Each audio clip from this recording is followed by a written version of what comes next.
Hey everyone, welcome back to Unveiling Reality.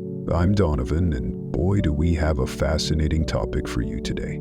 Hey all, Angela here. Donovan, you're always teasing us with these big reveals. What's the scoop this time? Alright, so let me ask you this. Have you ever felt like there's some hidden force shaping our perceptions beyond just our personal experiences? Hidden force. You mean like gravity, or are we talking more metaphysical? Not quite gravity. I'm talking about something I've been reading.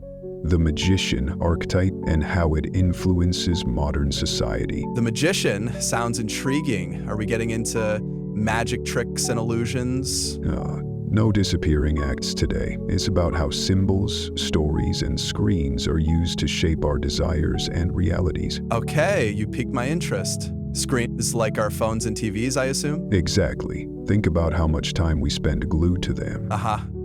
Guilty as charged. So, the idea is that there's this metaphorical magician working behind the scenes, influencing us in ways we might not even realize. Wait, are we talking about advertisers or something more sinister? Well, advertisers are part of it, but it's broader than that.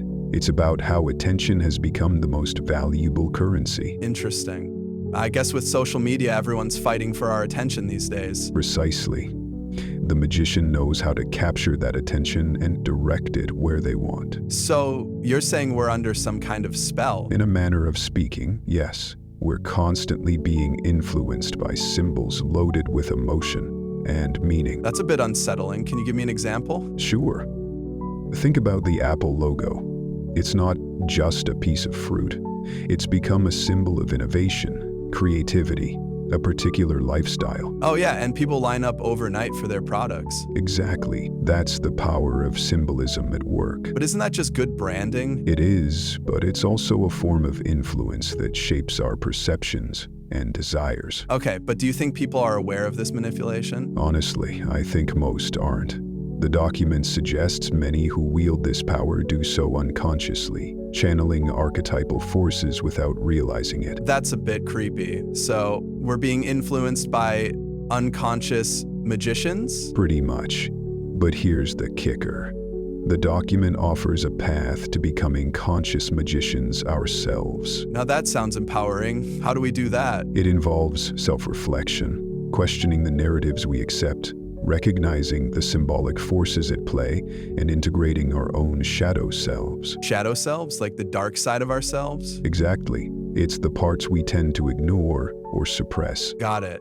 So by acknowledging these parts, we gain control over how we're influenced? Yes.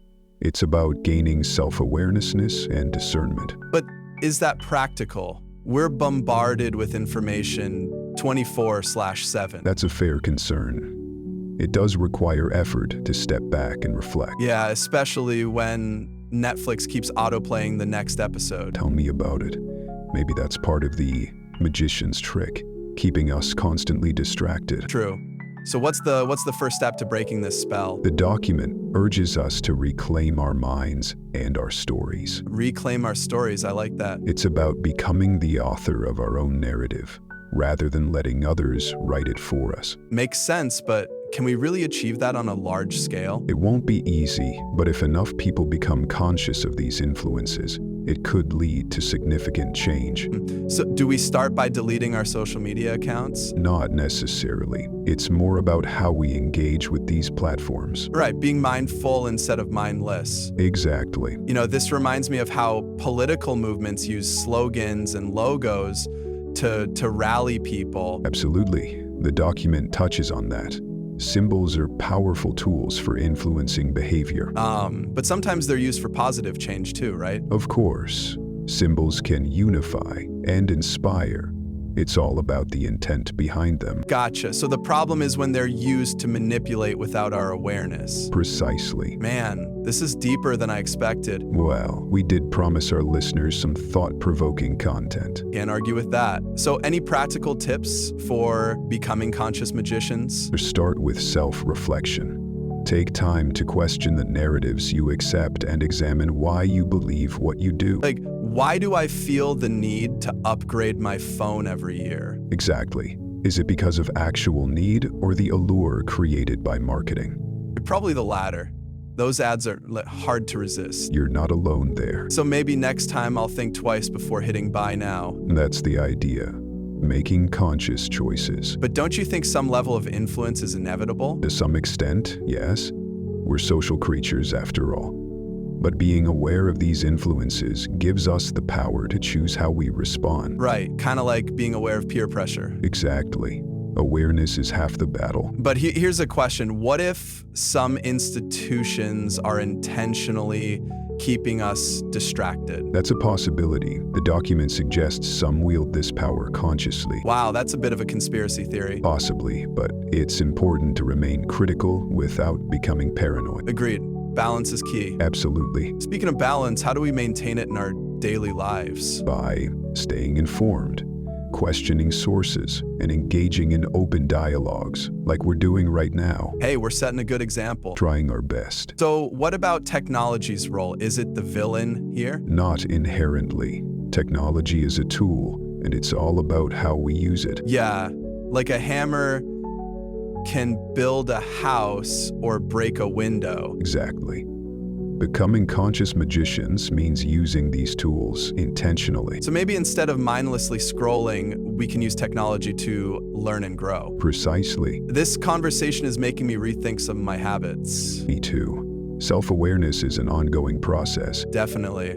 It's exciting to think about the potential for personal and societal growth. It really is. Well, we've covered a lot today. Yes, and hopefully given our listeners some food for thought. Absolutely. Any closing thoughts? Just that in a world filled with illusions, striving to see clearly is perhaps the most rebellious and empowering act we can undertake. I couldn't agree more. So, to all our fellow aspiring conscious magicians out there, keep questioning and stay curious. And don't forget to reclaim your own stories. Until next time, on Unveiling Reality. Take care, everyone.